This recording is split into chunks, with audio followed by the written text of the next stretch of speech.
جنہوں نے اللہ کے نبی صلی اللہ علیہ وسلم کے ساتھ مل کر کے مسجد نبوی کی تعمیر کی۔ اللہ کے نبی صلی اللہ تعالی علیہ وسلم نے اپنے ہاتھ مبارک سے اینٹیں اٹھا کر کے، پتھریں اٹھا کر کے مسجد نبوی کے دیوار میں لگایا اور اسے کھڑا کیا، اور حضرت ابو بکر صدیق رضی اللہ تعالی عنہ جو بہت بڑے صحابی رسول ہیں، ذلیل القدر صحابہ ہیں، اور اللہ کے نبی صلی اللہ علیہ وسلم کے ہر جگہ ساتھ رہنے والے صحابہ ہیں، انہوں نے مزدوری کا کام کیا۔ تو میرے عزیز ساتھیوں، ہمیں اس سے پتہ چلتا ہے کہ مسجد کی اہمیت کتنی ہے اللہ کے نزدیک، اور اللہ کے نبی جناب محمد رسول اللہ صلی اللہ علیہ وسلم کے نزدیک مسجد کی اہمیت کتنی ہے۔ اللہ کے نبی صلی اللہ علیہ وسلم نے فرمایا، مسجد جو ہے جو دنیا کے اندر میں قائم کی گئی ہے وہ خدا کا گھر ہے، یعنی اسے بیت اللہ کہا جاتا ہے، یعنی اللہ کا گھر ہے۔ تو ہمیں اللہ کی ذمہ داری بھی ہمارے اوپر ضروری ہے۔ تو میرے دوستو، اللہ تعالیٰ نے جنت سے ایک پتھر اتارا تھا جس کا نام حجر اسود تھا۔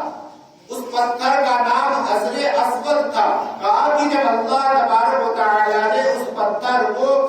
جنت سے زمین کے اوپر اتارا، حضرت جبریل امین کے ذریعے سے وہ نیچے اترا اور اللہ کے نبی صلی اللہ علیہ وسلم کے پاس پہنچا۔ اللہ کے نبی صلی اللہ علیہ وسلم نے اسے خانہ کعبہ یعنی بیت اللہ کے اندر رکھا، اور جو لوگ حاجی لوگ حج کرنے جاتے ہیں، عمرہ کرنے کے لیے جاتے ہیں، وہ لوگ اس پتھر کو چومتے ہیں، اسے اپنے پیشانی سے چومتے ہیں، ہاتھوں سے چومتے ہیں، اسے بوسہ لیتے ہیں۔ کہا کہ وہ پتھر جب آسمان سے زمین پہ نازل ہوا تھا، دودھ سے بھی زیادہ سفید تھا،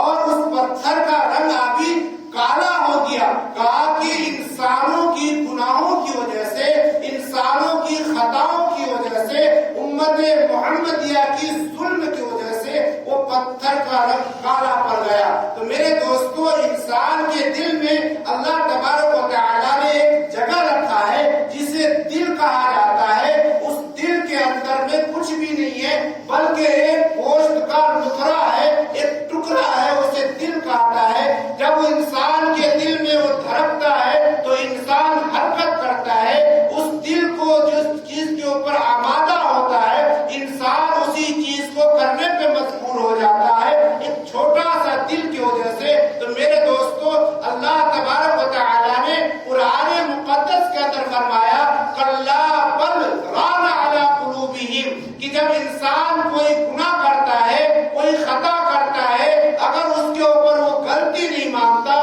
توبہ استغفار نہیں کرتا، تو انسان کے دل کے اوپر ایک کالا نقطہ لگ جاتا ہے۔ حتی الامکان کہ اگر وہ انسان بار بار غلطی کرے، بار بار خطائیں کرے، پھر غلطی نہیں مانے، تو اس کا دل کالا سیاہ ہو جاتا ہے۔ اس کے دل میں قرآن و حدیث کی بات ہو، اللہ یا اس کے رسول کی بات ہو، دین کی بات ہو، اسے کچھ سمجھ نہیں آتی، کیونکہ اللہ تبارک و تعالیٰ نے اس کے دل کو کالا سیاہ کر دیا۔ اس کے اندر کوئی خیر کی باتیں نہیں اتر سکتی، کیونکہ جسے اللہ ہی نہیں چاہتا ہے تو اس کے دل کو ہم صاف کرے تو بندہ کیا کر سکتا ہے۔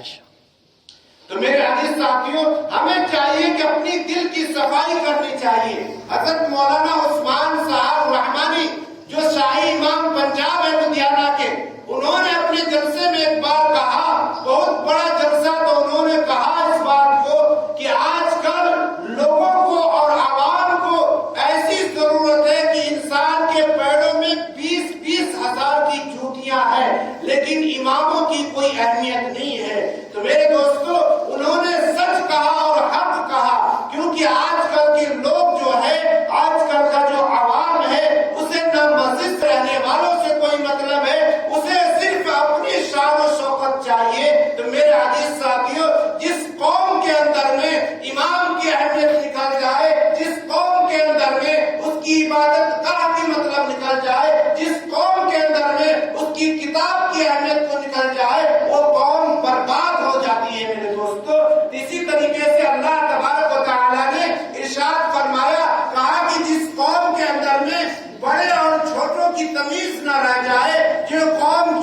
کرنے پہ آمادہ ہو جائے وہ قوم بربادی کی طرف جاتی ہے. اور تجارت کے اندر میں حضرت ابو ہریرہ رضی اللہ تعالی عنہ سے روایت ہے کہ حضرت ابو ہریرہ رضی اللہ تعالی عنہ نے ارشاد فرمایا کہ میں نے نبی کریم صلی اللہ تعالی علیہ وسلم سے ارشاد فرماتے ہوئے سنا کہ جھوٹی قسم کھا کر کے کوئی تجارت دار یا کوئی ملازم اگر کوئی سامان بیچتا ہے یا فروخت کرتا ہے کام اس کی برکت چلی جاتی ہے،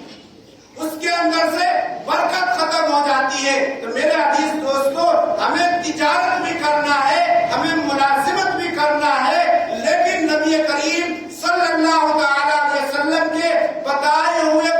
طریقوں کے اوپر کرنا ہے کہ اللہ کے نبی صلی اللہ علیہ وسلم نے فرمایا تجارت کرو لیکن جھوٹی قسم کھا کر کے تجارت مت کرو. تو میرے دوستو، اس میں سے برکت ختم ہو جائے گی تو پھر ہمارا نفع